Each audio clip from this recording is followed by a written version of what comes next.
Hello everyone and welcome to another video in this channel. Today I actually have a really cool technique that I think it's a little bit more advanced, but I think some of you are gonna really like it.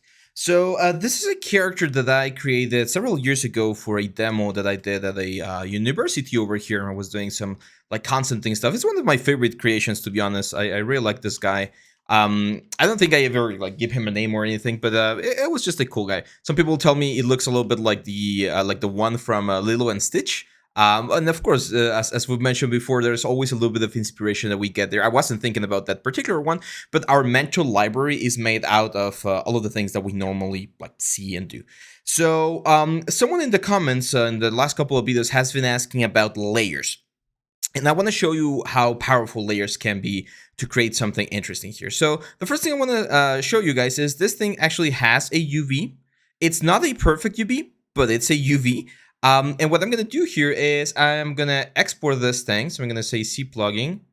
And well, actually, let's clone this because it's going to be the high poly. So C plugin, we're going to export that, decimate this first. Let's try just a 20% decimation, because we're going to use layers, and I'm going to show you how we can create a different like battle damage look to the character, and then how we can blend those two things inside of Maya to create the transition. So I was thinking about, like, of course, teaching you the basics of layers, but an actual like way in which you can implement this in a production, right? And I was thinking, well, maybe we're doing an animation and there's a scene and the animation where this guy receives a super strong hit on the head, and he gets like a super ugly cut in the middle of the head and one of the eyes, and it's like a weak phase, you know how like boxers get all like inflamed and stuff. So I was thinking something like that, like, can we do something like that? And the answer is yes. Now, how can we make that happen in a cinematic or in a commercial or something? This is what I'm going to show you. So as you can see, we're decimating here real quick. There we go. C plugin, let's just decimate to 20%. That's it. We're going to export this, and I actually already have a folder for this guy on my desktop. Should really clean my desktop. It's getting a little bit dirty. So I'm going to call this alien clean HP because it's a clean high poly. And then I'm going to go back here. I'm going to go all to the lowest subdivision, this one right here. And I'm going to export this. This one I'm going to export as an FBX. And I'm going to call this alien clean low poly. There we go, which again has a UVs. I'm not going to do the eyes. I'm not going to do the horns because it's just going to be a little bit of extra time. So I hope you guys forgive me about this. We are going to export them, of course, but I'm just going to have them like decimated or something to save a little bit of time. So we're exporting this one right here. Shouldn't be taking this long, but whatever. And once we have this exported, we need to create the second layer. And I'm going to do just two layers, like this clean layer and a damage layer. But you guys can do as many as you want with the technique that I'm about to show you. Let's just wait for... It's really weird. Usually an export like this doesn't take that long. Quick tip, if you open your task manager and you check ZBrush, as long as the numbers are moving, that means that you're doing it right. So I'm just going to pause real quick and wait for this to finish. Oop. My shortcuts are not working. Oh, I was about to pause. There we go. I was waiting for a little thing. There we go. So it's been exported. Cool. Now I'm going to go to the highest subdivision level, and I'm going to go to the layer sections. Layers are some really strong things that we have here inside of ZBrush, but I'm just going to be very clear about them. Layers are... they don't work well with Dynamesh. So you usually want to use layers once the topology of your object is set, right? So as you can see here, we have our low poly mesh. It's not a perfect retopology, but it's good enough. I think it was a Siri mesher back then. It's good enough to get something working. So on this one, we can create layers because if the topology changes, then the layers are pretty much gone. So we're going to go to the highest subdivision. I'm going to create a new layer. And on this new layer, what we can do is we can pretty much do whatever we want. So I'm going to break symmetry here, and I'm going to imagine that the cut's coming from this side, from left to right. It's going to impact the big part right here. So I'm going to grab my Damien Standard. Actually, I'm going to go to Lightbox, and on the brushes, there is one called the slash brush, which is really aggressive. There we go. This is slash and the slash one. It's a really aggressive brush, as you can see right there. I'm going to use this crisscross technique that I normally use to create like a really big cut, a really ugly cut here on the character. Then I'm gonna go with my clay buildup. You guys know I love the clay buildup. I'm just gonna keep damaging some of that stuff. Now, I would expect if he gets this, that the eyes here would close a little bit. So with my move brush, I'm gonna start kind of like closing the eyes a little bit. See, it's really hurt, right? Now, I'm not being super careful right now because I just want to show you the general thing. I'm gonna really close this one up here. There we go. Let's add a little bit of inflammation. So with my clay buildup very, very softly, I'm gonna start like inflammating. Is that the proper word? Inflammating? In Spanish is inflamación, so that's why I'm saying inflammating. Let me inflammating this thing right here. I haven't gotten used to like working with my tablet over here. I don't know. I feel like my monitor is a little bit bigger, but I should give me a little bit more control. There we go. Let's go our Damien standard and just add some more like bruises and stuff. Like this could be like again like a big hit that he received on this like left side his face. Gonna get a lot of texture, so something like this. We can even make his face like fall down a little bit, like his lip.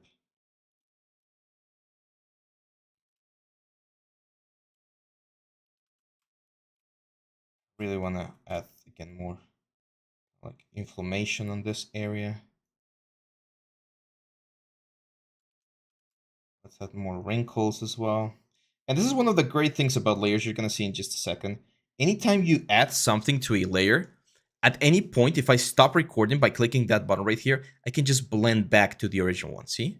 So if we go to 0, it's back to the original. And if we go all the way up, we're going to go to this like damaged look of the character. So that's one of the big advantages. If you want to keep adding to these layers, you just click the little button to go back into recording mode. And then with Damien Standard, for instance, let's say it was not just one hit, it was Wolverine that got his face and he got like three big scars right here. Like this. I think that looks interesting. And again, just for the sake of example, I'm gonna add some more damage over here on the side of his face. Let's move the eye, like this eye right here. It's gonna be really, really angry. So we can start sculpting like the expression, increasing some of the intensity of the wrinkles here, make him look really, really angry. We can maybe move this part of the mouth up. It's pretty much posing. And some of you might already know where I'm going with this. We're going to create something inside of Maya called a blend shape. And the blend shape will allow us, as the name implies, to blend between one like form of a character and another, which again is super, super handy. They used to, like back in the day, blend shapes were really like heavily used in animation. Nowadays, thanks to facial rigging and mocap and all that stuff, I've seen it less and less, but you can still find some productions that use blend shapes. They're still really, really powerful, especially for things like this, like a monster where blending or rigging the face might be a little bit difficult. Blend shapes can prove quite useful. I've also seen them used in like a kids show for like simpler rigs of characters and stuff, where when you don't have a lot of time to work on everything. Doing blend shapes is a really easy way to have like a collection of different expressions that you can just blend between, and it saves a lot of time in animation. So there we go. This is our layer. Again, if we stop the recording and we bring this back, we're going to go back to the origin. So I'm going to go all the way up to this one right here, and I'm going to clone this. And as you can see, this is the damaged clone. And I'm going to export this. Well, actually need to decimate this one as well, because one thing that's going to be like an extra that I'm going to do here is we're actually going to be blending in normal maps as well. So I'm going to show you how to blend normal maps so that you can do this. I'm going to bake the layers. This is like a new high poly, right? We're going to have to do 2 bakes to get the 2 different blend shapes. So this is going to be the first one. Just wait for the pre-process to end. So yeah, what I want to do is I want to be able to, because normally when you use blend shapes, it's just for the expression. So a lot of the wrinkles and the details and stuff like that, it's not really kept. You can, of course, do the blend shapes only with a normal maps, but it's not as efficient. I think this method is going to work a little bit better. as I mentioned before, it is a little bit more of an advanced method. It's not a method that we use that much because it requires like very specific things, but it's a really, really cool one. I think you guys are going to enjoy it. So now that we have this C plugin, let's decimate the current one. There we go. We're going to export this and let's go all the way to our desktop, alien. And this is going to be alien. This is going to be alien. Let's call this damage, and this is high poly. There we go. Just hit save. Okay. We go back to our original one.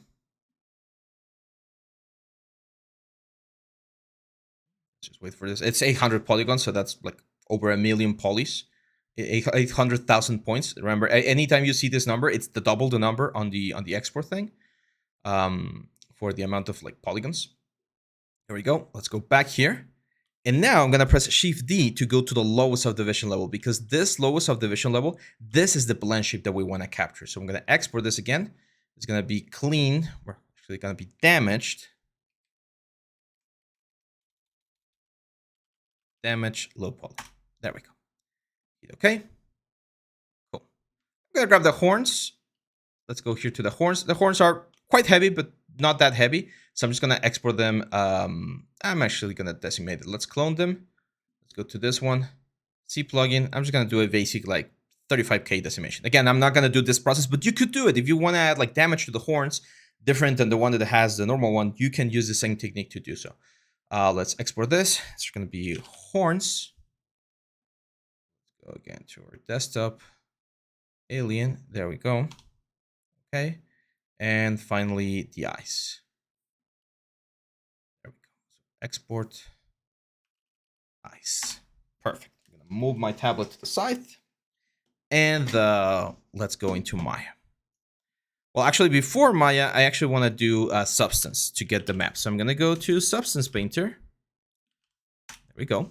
And we need to do 2 bakes. This is I would say it's not difficult, but it's tricky, right? Because we need to do 2 different maps. One for the clean shape and one for the not like the damage shape. So I'm going to create a new one here. 4K is fine. Let's go select. Let's go to our alien folder here. And we have the alien clean low poly. That's the one that we want. Hit OK. And this is what we should get. Textures and settings. We go to bake mesh maps. You could, by the way, bake the maps inside of ZBrush. I don't like the bakes inside of ZBrush. That's why I'm going here. We're going to go alien clean high poly. There we go. Hit open. And you can bake all the maps, but we only need the normal map, to be honest. So if you want to save a little bit of time, we can just go to the normal map. I am going to... actually, no, not the ambiguous. Should we? No, that thing's fine. Because we have the decimation, so that's fine. So we'll just do the normal map. So what we should get here is a very clean like detail of all of the different like features of our character, all of the pores, the wrinkles, everything. There's a little bit of an ugly line there due to the UVs. Not much we can do about it, but look at that. Not bad, right? So file. Instead of exporting everything, I'm just going to go down here. You can right click this guy and then or look it up over here. If we look for a normal map inside of our textures, we should have, it's called a mesh alien. So if we look for alien, there we go. So right click and you can just export resource. I'm going to call this a normal map clean. And there we go. Oh, sorry, just there. Perfect. So if we navigate real quick to our folder over here, you're going to see that that's not the one. That was the one from ZBrush. This is the one that we want. Okay, so our very clean normal map from our clean object. Now, since the name is going to be very similar, I'm going to call this clean normal. There we go. Now, we're going to start a new file, select, and now we're going to select the alien damage low poly. Discard this. We don't need it anymore. As you can see, the face is slightly different. We're going to bake again to 4K, and now we're going to bake the alien damage high poly. And again, we don't need anything here. We just need the normal map. And we bake. Again, it's going to use the magic of computers, and it's going to transfer all of those details into this very cool looking map. Great. Go here, right click, export resource, same place, select folder. Now we check the folder. There we go. we're going to have, or as soon as it finishes exporting, we are going to have the normal map. As you can see, here are the cuts, the 3 cuts that we did, right? So the damage is here. Let's call this normal damage. Perfect. Now we don't need substance anymore. We're not. You could, by the way, texture. You could create a different texture for the character. I'm not gonna do it right now because I want to focus on the blend shapes and on the normal maps. But if you wanted to, you could create 2 different colors, one with blood and damage that also blends when this happens. And you're gonna be applying. If you want to do this, you're gonna be applying the exact same thing that I'm about to show you. So let's jump right into Maya. And inside of Maya, we have 2 main things that we have to do. We have to do the geometry process, and we have to do the texture process. For the geometry process, we're going to be using a blend shapes. And again, it's fairly easy to do so. We're just going to go here inside of Maya, and we're going to bring in both low polys. We don't need the high polys anymore. So we're going to bring the clean low poly and the damage low poly like this. Now, as you can see, they're both here. This is the clean low poly, and this is the damage low poly. We can rename this. Let's call this damage, and let's call this alien clean. Perfect. So what I'm going to do is I'm going to select the damage first, and then I'm going to select the clean like that. And I'm going to go to Windows, Animation Editors, and there's this new editor called Shape Editor. Well, it's not new, but it's new that the process that a lot of people know. A lot of people go to the modeling and animation tab. This is the new way to do it. So just select again the damage first and then the clean one, and you're going to say create blend shape deformer. And as you can see, we get this automatically. So now if I hide the damage one and I'm just left with the clean one, I'm going to have this slider right here. And if I move the slider, you can see how the geometry shifts. It shifts, and we get this thing right here. Look at that. We go from our normal, from a 0, so no blend shape, to blend shape, which is pretty much like the layers. There's actually a plugin for blend shapes inside of ZBrush where you can create a bunch of different layers, and it brings them and it creates all of the blend shapes that you need automatically. Very, very handy. If you want me to cover that, let me know and I'll do a video about it. But yeah, there we go. We have the blend shape. But now, this is the first part. Super simple, right? That's all we need to do, and it's working perfectly fine. Let's throw in a light real quick because we're going to need to do some renders. So I'm going to create a light. I'm going to create a file. And let's grab our brown photo studio. We've been using quite a bit. I love this one. I don't know, it's super cool because it has some interesting colors, and we can create some cool little things. By the way, scale of the object doesn't really matter. We should be able to make this thing bigger like this. And again, if we go to Windows, Animation Editors, Shape Editor, it should still work. Okay, so it's scale, rotation, everything independent. It should be working as is. So now we need to think about the material. So I'm going to right click, assign a new material, Arnold AI Standard Surface. And we're going to go for this sort of greenish, interesting material that I like to use, kind of like clay material, kind of like this. A little bit less saturated. There we go. And I am going to use subsurface. Let's use subsurface. So let's bring this subsurface in, grab that green color right there, and there we go. So let's create a camera, rendering, camera, panels, look through selected. I wish Maya had the shot cam like Blender does. It's quite handy. But anyway, so this is what we have right here, right? So this is our original mesh. I'm gonna select this thing. I don't want to see it, so I'm gonna bring the camera visibility down on the options right here. And let's bring in file, import, or just literally drag and drop the horns and the eyes. There we go. Of course, the horns and the eyes are going to be really small. This thing, we can copy this. So let's set the scale to 10, and let's set the translation to 18. And then we can grab these things right here, set the scale to 10, and set the translation to 18. And it should match perfectly. Let's assign a new material. It's going to be a new material for this one. So for the eyes, for instance, let's add a black material. So Arnold AI Standard Surface.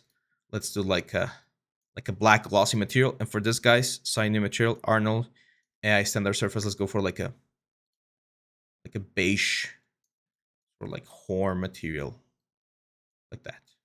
It's going to be rougher. So let's go a little bit rougher. And that one's not going to have subsurface. Let's keep it like this. So let's save real quick before anything happens. Let's call this alien. There we go. And now if we render, we should get this. Now, as you can see, the subsurface is looking quite nice, but it's a little bit too intense. That's why it looks like a gummy bear. So we're going to go to the options here, and on the surface, let's bring the scale down to like a 0.1. So we do get a little bit of subsurface, but we also get a nice color. I definitely want to make this thing darker. It looks like Yoda now. This Yoda color. There we go. And I do want to make the skin a little bit rougher. I don't want this to be as shiny. So we can appreciate the normal map a little bit better. And that's it. Like, as you can see, this is already looking quite nice. And we don't even have like the, what's the word? The blend shapes or the normal maps. I'm going to change it to GPU to get some faster renders. First render is always a little bit slow, but then the second one should be better. We do need to increase the sample, so I'm going to go here to adaptive sampling, and let's set this to like 10. There we go. That should give us a nice clean render. So here I can again show you real quick how the blend shapes work, because I can just go to animation editors, go back to the shape editor. Let's keep this one over here. And right now, as you can see, we're at 0. But if I push this to 1 and I render, now the pose is on. Like, we are actually seeing the pose, right? And it looks interesting. So you can imagine how we can animate this value. At any point, you can right click and key this keyframe it. You can create a rig where you have like a little curve that controls this thing. So there's a lot of things that you can do with this. And at any point, you can stop this and it's going to be like halfway through. You can see how I can move this, and we can go to close eye and open eye. Okay, so that's just the geometry side of things. Let's go now to the texture. I'm going to go into my hypershape. And on the hypershape, on the material of the character, this one right here, the green subsurface that we're using. Let me just make sure this is the one. Yep. We need to build the blend that we're going to do between normal maps. So normally we use a traditional bump 2D map, but here we're going to use an AI normal map. So I'm going to write AI normal map. And this is the node that we're going to be using to the normal camera. And here we could just go for a file texture.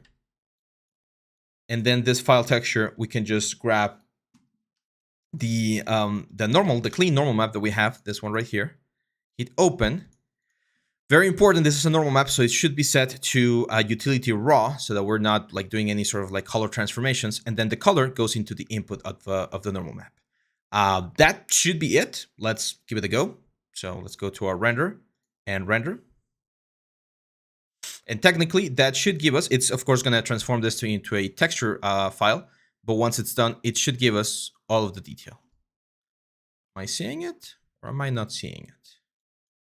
I'm going to go to the subsurface. Maybe it's a little bit too much. Let's try 0.02.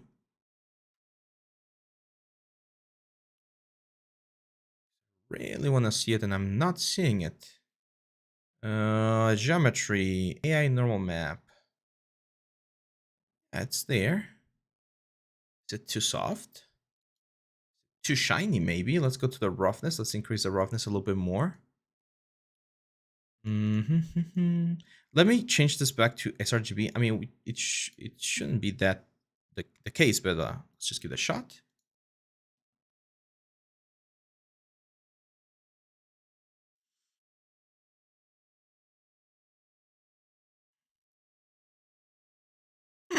That's weird. I'm not seeing the normal map. I'm not sure if it's the color or what. Let's go all the way. I'm going to turn off the color here. Maybe the diffuse color was affecting the shading a little bit. It shouldn't again, but maybe it was. Can you guys see it? I know you can't answer right now because it's a recording, but no, I'm not seeing it. Let me pause real quick and figure out what it is. It should be fairly easy. There we go. So it is working. As you can see, it's right there. There's two things making it difficult to see. First of all, the exposure of the environment, it's a little bit too high. So I'm going to bring it to -2. And the other thing is the subsurface was too strong. So right now I actually like deleted the subsurface and went back to just like a diffuse color. If I bring the color down and then bring the subsurface in, you're going to see that it really softens things up, right? So we're probably going to have to go to like a 0.001 or something, like super small subsurface, so that we can see the bump map there a little bit more. But in this case, since it's not really working as I'm expecting, I'm actually going to turn it off. Let's go traditional color. There we go. So there we can see the effect of the elements. Now I can show you the second part, which is the blending of two normal maps. So the normal map, again, is set to raw and outface luminance. That's very important. We're going to bring in a second map, which is the normal damage right here. I can just drag and drop it. There we go. This one should also be set to utility raw and alpha is luminance. That's important. Now we have the two normal maps. Again, this is the normal and the clean. And what we're going to do is we're going to use a node called AI RGB or AI layer RGBA. So this will allow me to input two different textures into a single node and output a mix between those two. And as you can see, we're going to enable both of this, enable layer 1 and enable layer 2.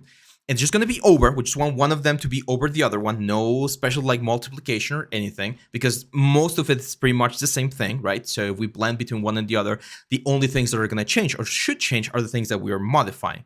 I'm going to bring this to the side. You guys are not going to be able to see it, but or actually, let me see if I can get this. There we go. Let's bring the render. We need a lot of windows right now to make this magic trick work. There we go.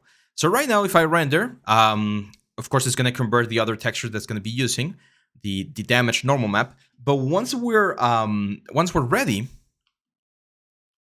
what the hell's going on with that shadow? It's a weird shadow right there. What changed? Nothing should have changed.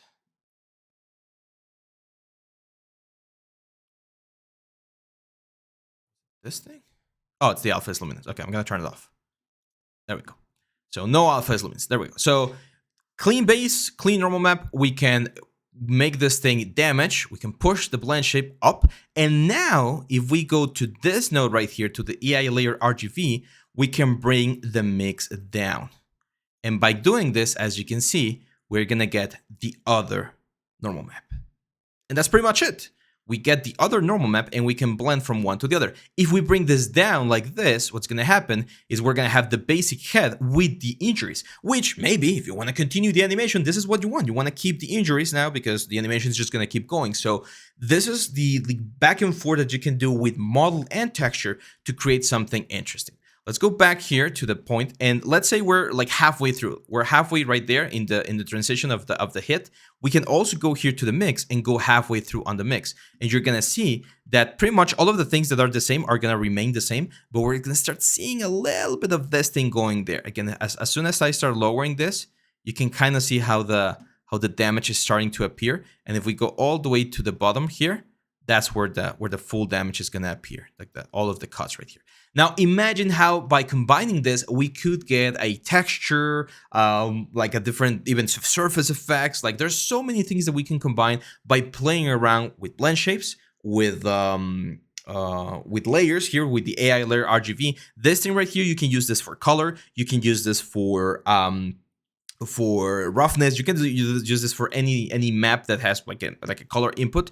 And if you want to, you could also like multiply this thing. I don't think we're like gonna really need it, because if we multiply, what might happen is we're gonna get both of them at the same time, as you can see right here. And this guys might look a little bit more intense than usual. So even though we're at 1, we're seeing the scars because we're multiplying. So again, usually over is what we want. Just over. This is either one or the other. So it's over or this one right here with the angry and damaged face.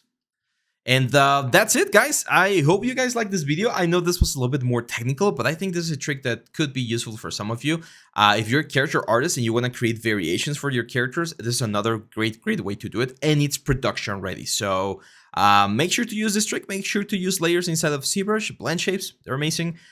Make sure to leave a like, a share, a subscribe. If you haven't subscribed, it really helps the channel. We just passed 31,000 subscribers, and we're gonna have our winners tomorrow. Tomorrow is December the 1st, so we're gonna be announcing the winners of this month, the fan of the month. Remember, we're gonna pick 3 lucky winners from all of the videos throughout the month, and a lucky commenter will get a free course of their choice. So if you didn't pick the courses on our extra big sale that we had this last couple of days, then you might be the lucky winner of one course. And this one, all of the courses apply. So yeah, that's it, guys. Thank you very much. I'll see you back tomorrow. Bye-bye.